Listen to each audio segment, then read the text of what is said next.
You may have been hidden for a long time, but you've been faithful. You've been growing, getting prepared. I believe and declare God is about to bring you out. He's about to cause you to be seen. People are going to notice you that have never noticed. Keep being faithful. Your appointed time is on the way. In Jesus' name. And if you receive it, can you say amen today? 95% of our decisions are made by how you feel in the moment. And that is the problem. Do you feel like getting up? No. Do you feel like making that cold call? No, you don't. Do you feel like doing that third set of reps? No, you don't. We make decisions based on our feelings, and that is robbing you of joy and opportunity. I will my way to the top. Some of you got that same fight in you, but you fight people. You're still cussing folk out. You're still laying hands on people. That's the easy fight. Now fight your bad habits. Fight your addictions now. Fight your laziness. Fight your procrastination. Take that energy now and fight to get a degree. Fight to start a company. Fight. Most of y'all where y'all are because you never take ownership. It's always somebody else's problem. It's always somebody else's fault why you didn't do what you were supposed to do. It's not their fault. Take ownership. Take the parts that belong to you. Why? Because I'm the one that's messing up opportunities. I'm the one that keeps repeating my past. And you need to free yourself up and start doing something new. But you can't do new until you get rid of that old. Cut it off. Cut it off. Cut it off. Do what you're supposed to do. You ain't no boy no more. Understand every time you point the finger that what you saying to your dreams and goals is, I'm about to put you on hold. You got to take ownership. I take full responsibility. And I'll do whatever it takes. I take ownership. I'll get up. I'll stay late. And that's why you point the finger, because you don't like how the pain feels. That's why you say he did it and she did it. That's why you give the power away, because it hurt too bad to say, I did it, I take ownership. It was my fault. That's why you point the finger. You ain't ready for the pain.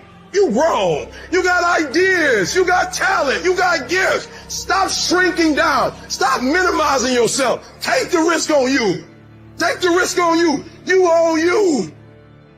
And there's some of you, you know what you want, but you are not personally willing to do the work it takes to get it. What you're trying to do is do what you've done on this level and get the next level. You're like, I'm getting up every day. I'm lifting weights. I'm eating right. And I'm not getting the opportunity. It might require getting up and working out 3.5. It might require you saying no to your friends. It might require you changing your diet. It might require you moving to another city. Whatever it takes, you got to be willing to do it. And you keep saying you're not there because of something else, because it's easier to blame somebody else. I have to take complete ownership. Internally, I had to look at all the things that I didn't have control over and say, I got to take control. Everybody want to be a business. Everybody want a six-pack. Nobody tell you the pain that come with it. You putting in work, and just because you can't see the results, you want to quit or give up. I ain't never quit. I ain't never give up. I ain't never give in. I just kept grinding. If you keep going, you're going to break through. The only people that don't break through are the people who sport for watching. When you go out there, I need you to have that dog. When you get out there, I need you to kill or be killed when you get out there. We ain't playing no more. We ain't taking no prisoners no more. When you get out there, whatever you can get, go get it. Because they gonna get it before you get it. And they ain't gonna give it to you. So you go out there and give what's yours. When you leave this room, you take care of doggone every single thing. I don't care where you come from. I don't care what your background is. Don't let nobody fool you. If you're willing to grind on Monday, if you're willing to grind on Tuesday, they can't stop you. I don't have to accept the life that was given to me. I can create my own reality.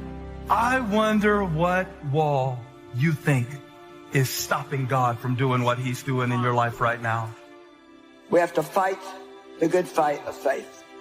There's only one acceptable attitude toward fear, and it's this: I will not fear. You will come out of it not with less respect, but with more respect than had they not tried to hold you down. What's meant for harm, God will turn to your advantage. Joy, well, it is the strength of the Lord in your life. Joy is your strength to keep on going. The great people, they look ahead, but the fool never looks ahead, and they suffer the consequence. You anticipate what are the potential barriers between me and my goal. Pray as if everything depends upon God, and work as if everything depends upon you. And so, part of the process. It's working on yourself. Now I want you to ask yourself, what are the things that I'm doing on a daily basis that whether I want to live or I need to live? How am I going to improve? When the crisis is over, do I come out better or do I come out bitter? Wow, that's a huge, huge issue. Drama and dysfunction is the orchestration and works of the devil. And when things are blessed, you purposely try and figure out a way to make it stressed. And it requires everyone to courageously confront the tyranny that's them and the unknown that surrounds them, and to work for their own benefit and for the benefit of their families and for the benefit of their communities, and to do everything they can to benefit the world and to live with true speech as the highest value. That's how we sort out the world. It's not your fault if your partner cheated and ruined your marriage, but it is for damn sure your responsibility to figure out how to take that pain and how to overcome that and build a happy life for yourself. No matter how far you get in life, you have to be able to go back to scratch in your mind at a moment's notice. You can never get so far beyond scratch. Describe why it is important to you. This is a process where you either talk yourself into it or talk yourself out of it. Question, are you going to be defined by what stood against you or how you got over it? I'll tell you something right now. I want to find out what's on the other side of the wall. Because people don't put up walls unless they're concerned about something on the other side. So whatever the devil has been fighting you with, I just wonder, why is he so threatened and worried about you getting through it? What's on the other side? I didn't say you'll never feel fear. Make sure that you understand what I'm saying. You will feel fear.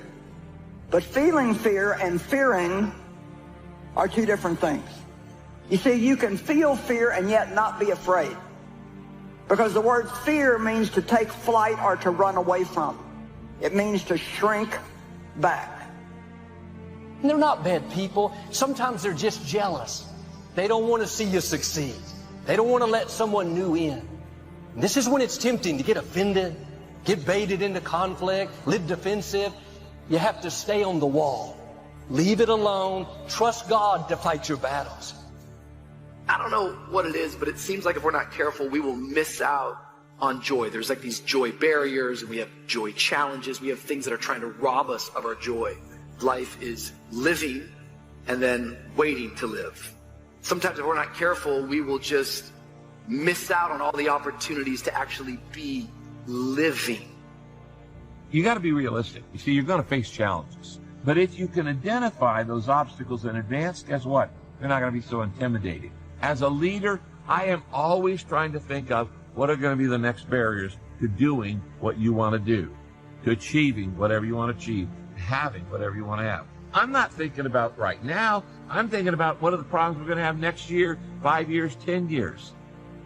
Things happen to you, or they can happen in you. And what happens in you is an initiative, a willingness, a determination, a stirring up of something. I said, no, this ain't going down like this. No, this is not the end of the story. No. Sharing, and we're talking about sharing out of our personal life. Sharing is where, instead of you sit down, I kind of tell you what I think you probably need to know. If I share with you, I say, you know what, here, sit right beside me. Sit right beside me, okay? And I want you to sit beside me because I want you to experience what I experience. I want you to feel what I feel. I want you to see what I see. I want you to watch me as we're in this crisis. Us being our own mountain. It's like, man, the peaks and valleys, we got a lot of challenges in life and mountains to climb. I suffer from it sometimes. We all suffer from it. But are you your own mountain? Harriet Tubman said, I was able to free over 1,000 slaves. I would have freed even more slaves if they would have known that they were slaves.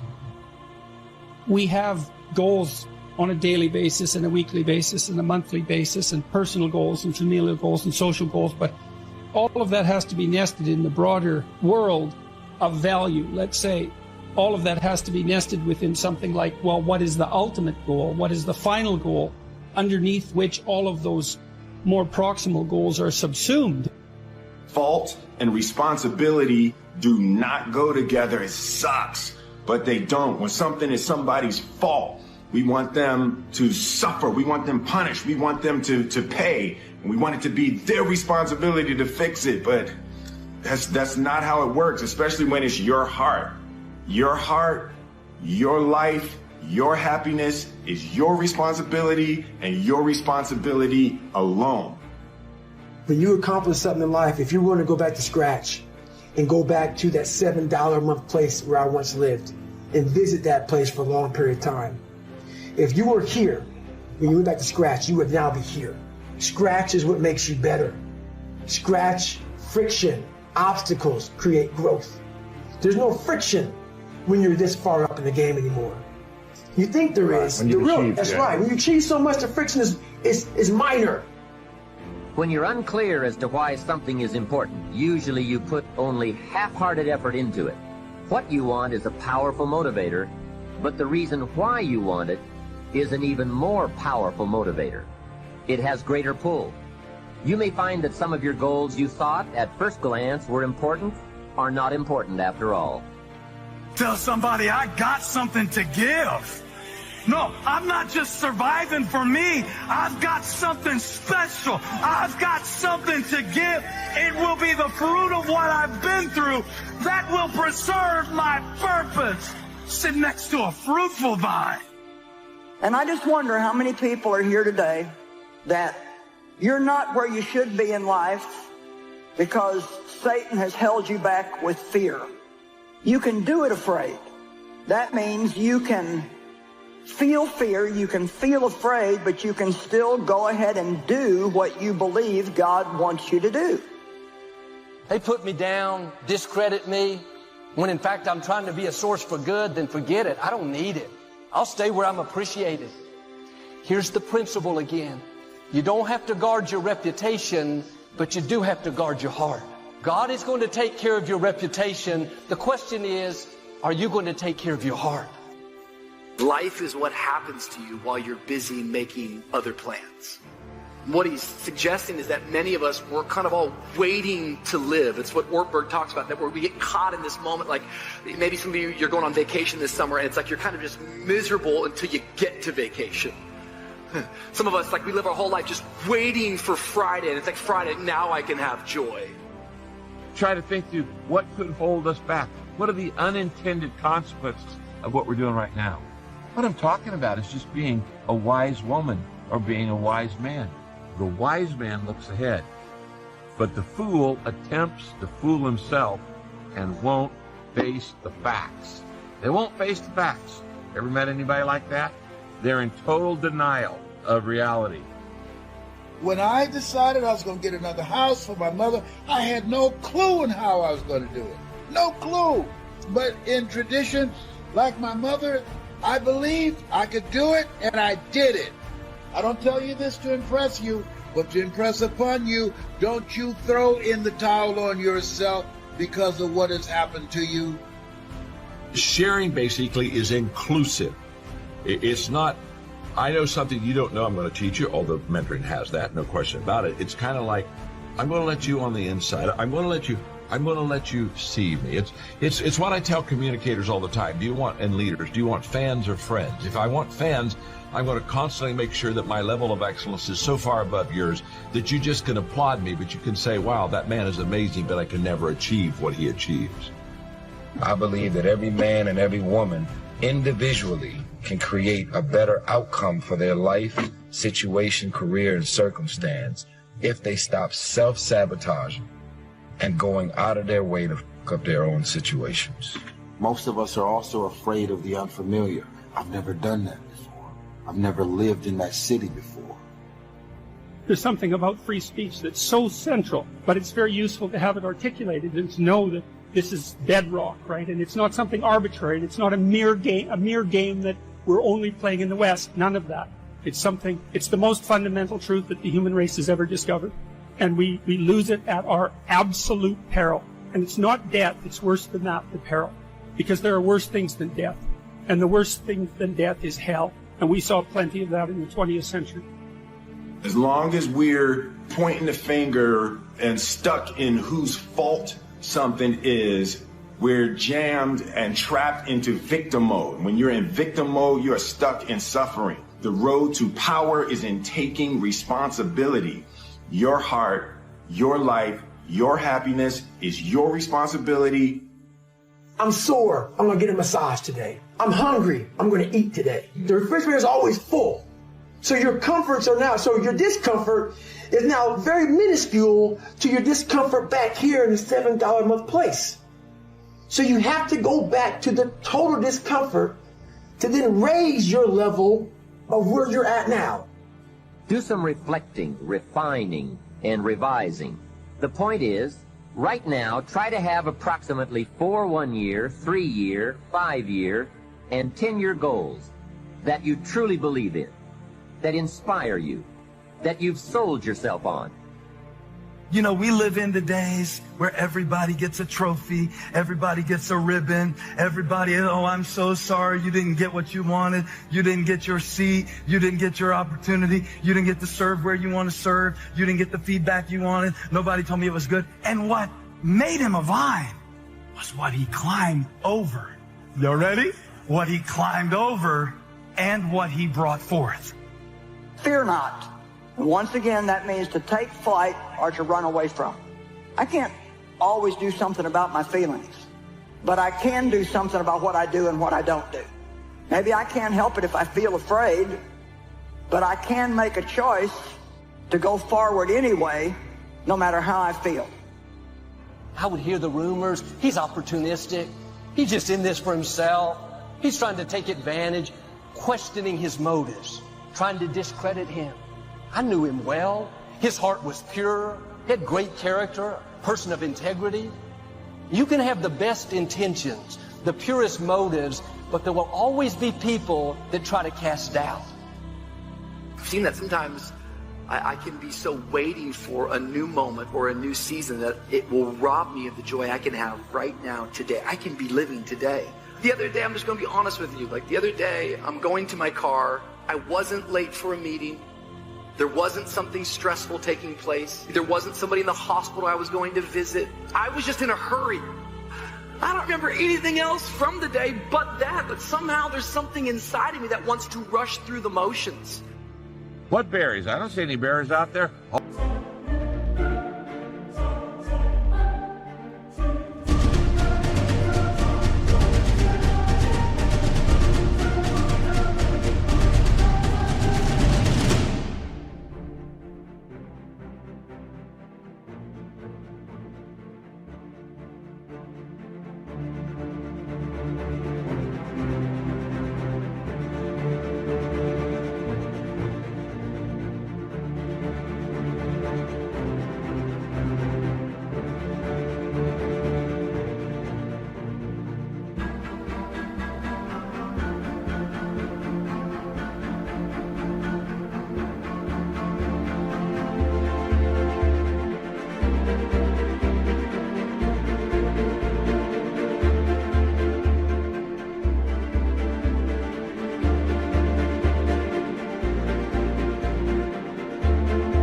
All they can see is, I've got this great dream. Have you thought about it? It's going to take money. It's going to take contacts. It's going to take energy. It's going to take time. Things could go wrong in the economy. You could have a pandemic, you know, all those kind of things. He's saying this fourth step is to stop, go, why don't I have it already? And what could keep me from getting it? Ladies and gentlemen, there's some things that we don't have proof to verify our faith, to back up, to substantiate it. But we got to trust.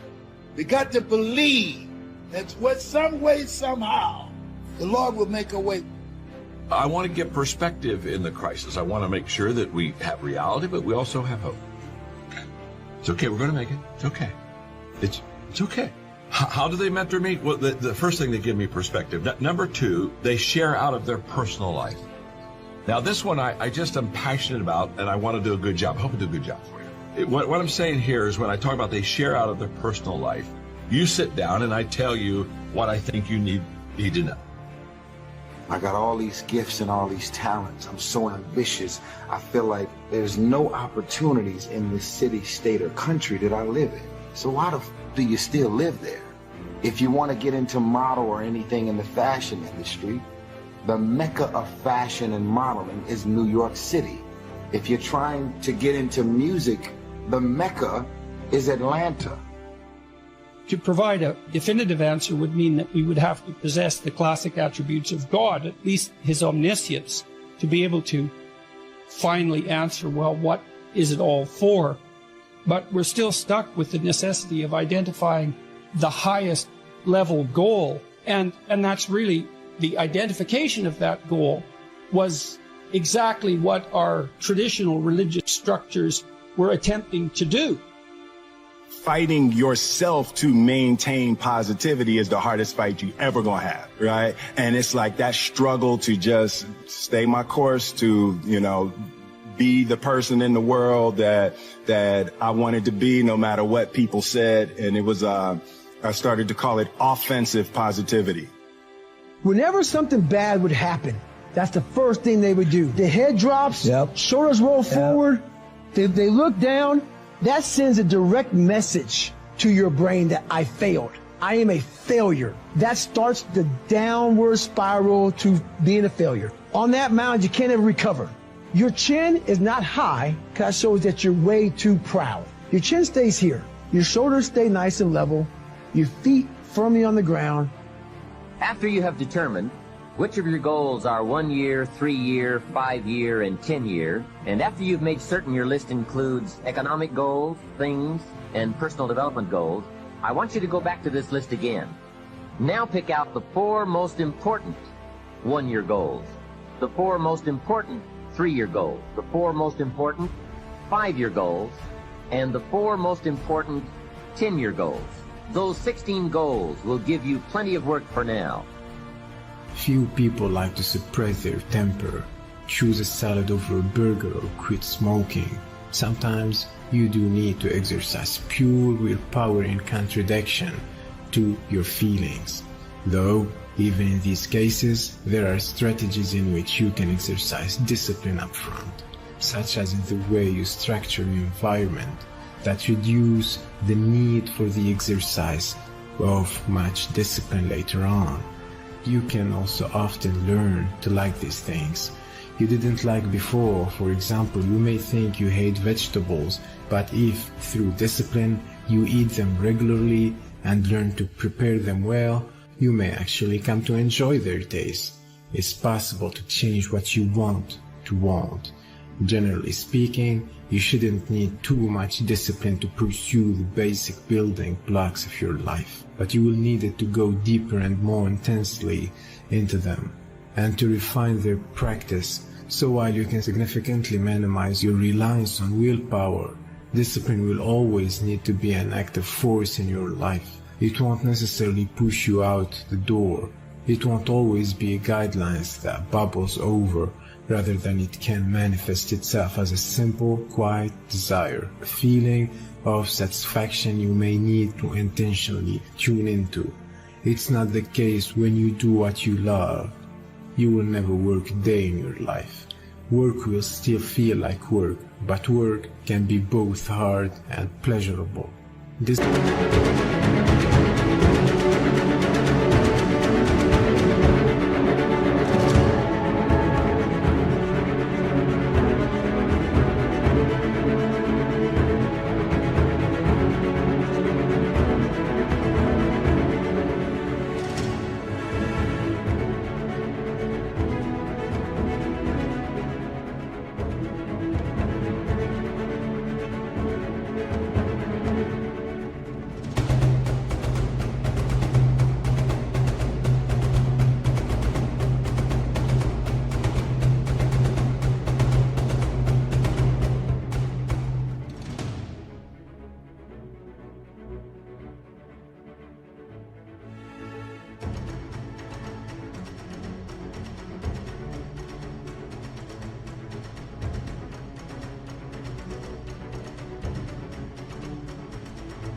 is necessary, Duty is necessary, absolutely. Perception is not always reality. None of us wake up and say, today is the day I destroy my life. What we do is we make these teeny tiny decisions all day long. We don't even realize it. All day long, these tiny decisions that take you so far off track. And then you wake up like I did and you look at your life and you think, how the hell did I get here? And you have no idea. It has never been so easy to spend the best hours of your days chasing distractions. You can be distracted or you can get epic work done. You can't do both. Some people, they can't focus anymore. The victim is addicted to distraction. The leader is monomaniacally focused on a few things. So they do not dilute the bandwidth of their focus, their energy, and their potential. I'm suggesting to you, you don't build a wide life and you don't build a wide career, but you go really, really deep. You got to stay in your lane. You got to keep the main thing the main thing. You got to stay on your mission and not be distracted. You know what you have to do. You're paid to be where you need to be, and don't let anybody distract you from getting your job done. You're paid for what you do and for what you produce, and not for what you're distracted from doing. Divorce yourself from the herd. Get serious about this. This is your game. This is your life. And before you know it, you will be at the end. We all know that life goes by in a blink. Start the process of breaking your addiction to distraction today. Think about where you spend your time. Is it being wasted or is it being utilized? Handle the stuff in front of you and find every area of your life that you're just like, gosh, I'm spending a lot of time doing this stupid stuff, and get rid of it. So you end up just wasting no energy on things that don't matter and focusing all your energy on things that matter. When you understand that you always have a choice to go from autopilot to decision maker, everything in your life, because you will